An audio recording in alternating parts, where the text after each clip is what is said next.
Ani wo baby aropa ni nti ana yanso so yetimi home na yanso ya frɛ ho atiasefo enye yankasa yenim de ne yansa bi na adom ne mbobro hu ana ma yanso so yasebi se eye nipa ana ma protocol sa no pay yansori a I'm asking you say agasa protocol no ka benya biara nanso so odno a de tumi buru ade gina so na oye no kware nyankopon no ono ana no pay without bias ono so ayen selection say yenka atiasefo ho and we cannot take it for granted aropa yentimi emfa eni agro kra ai aropa yentimi emfa eni agro o se de asedaba no se de oye no eye fe na eye nwanwa aropa ni din na ayeye ne ntontom enka ne din ane nkamfo enka ne din ane nase enka aropa sa wote ase na wote menka na me so be kasa na wo so te menka a child say you are part of the living. You are part of those who have been selected to be among the living this morning. And see, Adopay, the area catch Yankopo. Semaka Krebino, as on drive on Kwa, also see Chastinadia Seda, Emano, Senate Dobno, a Sumbo, a Mau. Na Adopay, that's a automatic silver story. It is not automatic. Say, oh, Eddie Amiko, a Jambu, should I be say, yes, it's good to plan, but we don't know what happens tomorrow. Ade chiemu sem no kra no na ya be yenim de besi ono ko a ana ye dan no ono ko a ana enim de e wo se eba ene de beba nyina etine santi se wo nyame bi wa ote se ya na ono ko a ana de aseda ebeba no anopa ni din ana aseda enka. We are allowed to talk about this morning. You better won't come out, crowd or pay. I never quite a baby catch us. A real problem, Nina, and you so and you go. You don't owe all the problem in the world. A real man in Hunu, a real Kodadaro, a hell qua so and you go. I don't pay smile. A kakra.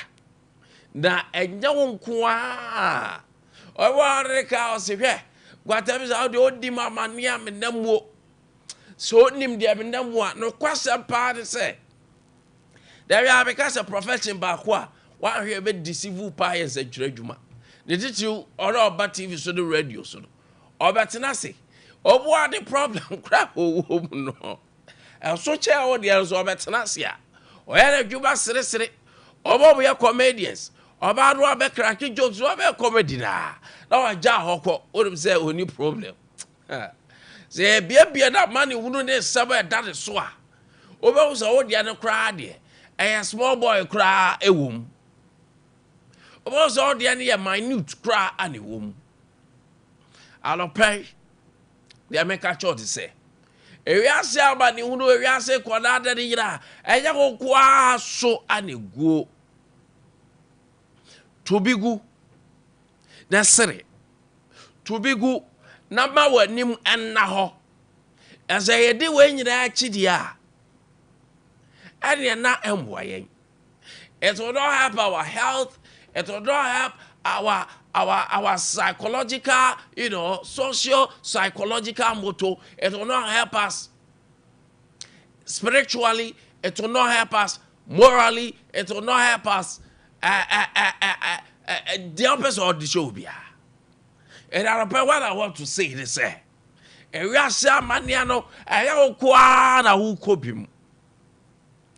not the first and you'll never be the last. And I would have decaying. And I would have been cut to.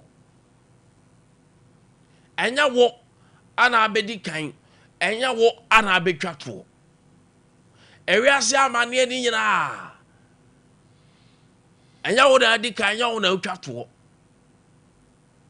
otie mie pa anya wo na wo dika anya wo na wo utwato You are not the first, neither will you be the last. Amani wuno abakwa so a as people say the electronic kind o dwen you cannot add an inch to your height. Utimi fa basa kra poma basa kra ntwa tintin so aropa fa bi yesere obi o amani yankwa mani BP no ni BP only high blood pressure BP di obi a obi say blood pressure say be kosoro say be form no eni amani hunu no obo ane de na very okay. So that's how mania kakra ba so no. Just one me escalate. And so escalate you know. And solve amania no. And find solution bi amere wo. Dia tia de tie. Sa mra ye de be ya twentwen, ye de ebe ye su, ye de be ya reho, ye de de asabe su ya no. Na ya kan sama ni si ye kan. Sa mra de ye de dwen nyoma foforo ho anke ye mai. I don't pay smile. You know, all the problems in the world. Riasia manie ni nyina. Enya wo nkonto. Enya wo anegu so. So smile. It is very important. Na se diane sa uba momoy. Enso so abodiem nyansa pe anyansa hurufo a kire ye se. Smile anasa se die add a lot of value and health benefit to our lives. And what I'm saying is say, idea obey Sompa FM or health. Any idea oh yeah, ebe boa amo enya nkwa tintin. Sa dia no ane betimi aboa wo. Enti anopay, you have to smile. You have to smile. And what's serious? And I pay also momoi. Or to for the coupon or no, Nanibo Yam as so. Now, bra dear, so. Sanyang Krupon we on share sort of pay. About assume Jabra subject so and kaya home. We say by the peace of our Lord, we should pass all understanding. Be with us this morning. We say assalamu alaikum. Wa alaikum salam. Wa say aka say 2 days on. Ara 3. Eh aka 2 be there's a yetine wi a there's aka you 2 be. There's a chiware ekwa wi ya Friday. A holiday afofida kra. Then ye fasting na. Ye dibu. Adwadam so say ginam. Ai. But Marchi holiday wo mo. Because this time crying at the so got for holiday. GPRTU rules out increase in transport fares until at least next pricing windows. And to boy morning nam then ramoya more to boom. GPRTU for the aba say yeah you show more to mo boy kopim say the next pricing window ni baby do mo say see betum and a bad day. Rather I be catch us say G7 for no so for mu adwen kwan a o metima supply fuel no. Say mabo no ensan koso. So ye nyina ye hwe. Zam radio we passenger no because o two cars ka memu ado mentua. Me an maka mentua. Every be passengers mo do so chain drivers. Etima mo for mu emfa mo so. Until official notice baba say ye tubu no ye be catch but now no obi o adwen so the be to so passengers me some do so chain drivers no fella nam dia ma de waso no ntie de honhom kasa kira asafo. Middle East tension threaten Ghana's disinflation progress. Bank of Ghana so na dia ba say so already have got to Middle East your inflation as say you say single digit no ya hwe ye ho be wo so kakra enti ano so ni asem ho atforcing government rolling out policies to tackle youth unemployment. And about Ghana for sure ban we any unemployment issues.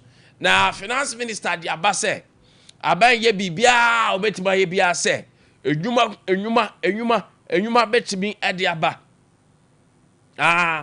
Ombetimi ediaba na yahwehwem na Ghana for mmranche ne mabunu ne mrafo ne kokrafo nyina nya biaye ti aban ya policies a ebeboa eho na ara na Fred Blay former chairman for NPP era Fred Blay yakwo che no na afi krom court na court order high court in Koforidua say ya remanded no. In fact no muso lawyers na you imagine so be challenge this issue arape ya court ba we will have a lot to talk about. Orlando Powers mo I ready omo ba beso e from na Kwame Nkwantabisa amanfo Nkwantabisa ne Kwame Ajako e wa hasan so da oba papa bra enso ginam production nim gidi enso e de emaye arape mame komra sisi